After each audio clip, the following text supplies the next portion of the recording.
السلام علیکم. خیر سے مومنہ اقبال باجی کی دعائے خیر بھی گزر گئی، لیکن اس چوہے بلی کے کھیل کی سمجھ نہیں آئی کہ جس کے ساتھ 5 سے 6 سال بھرپور محبت کے گزارے گئے، اس ثاقب چدر سے یہ آنکھ میں چولی کیسی. پہلے بتایا کہ 1 جون کو نکاح ہوگا، لیکن وہ بھی ہڈن رکھ کر 10-15 دن پہلے ہی کر لیا. کسی شوہر نامدار نے آ کر میڈیا پر اناؤنس کیا کہ ہمارا جو ہے وہ نکاح ہو چکا ہے، وہ میں ان کا ہو چکا شوہر ہوں.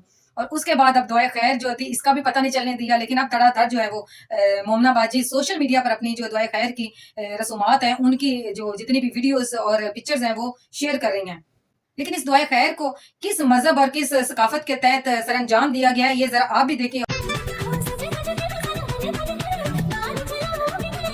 آپ نے دعائے خیر کی ویڈیو دیکھی مومنہ اقبال کی، تو جو اس میں دعائے خیر کی رسومات ادا کی جا رہی ہیں، اس میں ہم نے دیکھا کہ ایک دوسرے کو پھولوں کی مالا پہنائی جا رہی ہے.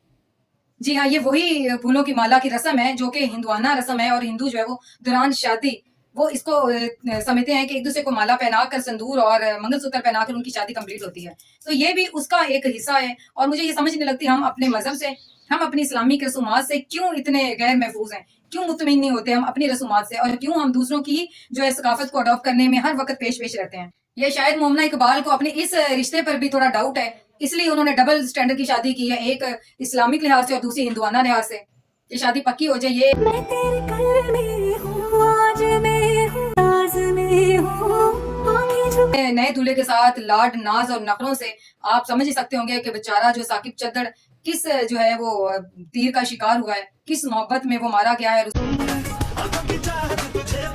غالباً یہ مومنہ اقبال کی تیسری محبت کا جو ہے وہ آغاز ہے، بقول ثاقب چدر کے کہ ان کی پہلے بھی شادی تھی. اس کے بعد 6 سال تک وہ جو ثاقب چدر ان کے ساتھ ایک رشتے میں، ایک بڑے قریبی رشتے میں جو ہے وہ رہے ہیں. اس کے بعد اب جو ہیں ان کے شوہر نامداد آ گئے ہیں. مومنہ اقبال اپنی دعائے خیر کی سیریمنی میں جتنا لاڈ اور پیار اور ناز دکھا رہی ہیں اپنے شوہر حاضر کے ساتھ، ایسے لگتا ہے جیسے یہ بھی ایک قربانی کا بکرا ہے، جیسے اس کو بھی پہلے پیار لاڈ اور ناز سے پالا اور سجایا جاتا ہے. اسی سے آپ دیکھ سکتے ہیں کہ ثاقب چدر بھی بیچارہ جو ہے وہ انہی اداؤں کا شکار ہوا تھا، اور آج وہ اور ایسی مکار ذہن عورتوں سے اللہ کی پناہ، جو جب کسی مرض سے محبت میں مبتلا ہوتی ہیں تو دنیا کے سامنے اظہار محبت میں محبوب کے قدموں تک آ جاتی ہیں، لیکن جب انکار پہ آتی ہیں تو تنہائی میں بھی مکر جاتی ہیں. بہت شکریہ، سلامت رہیں.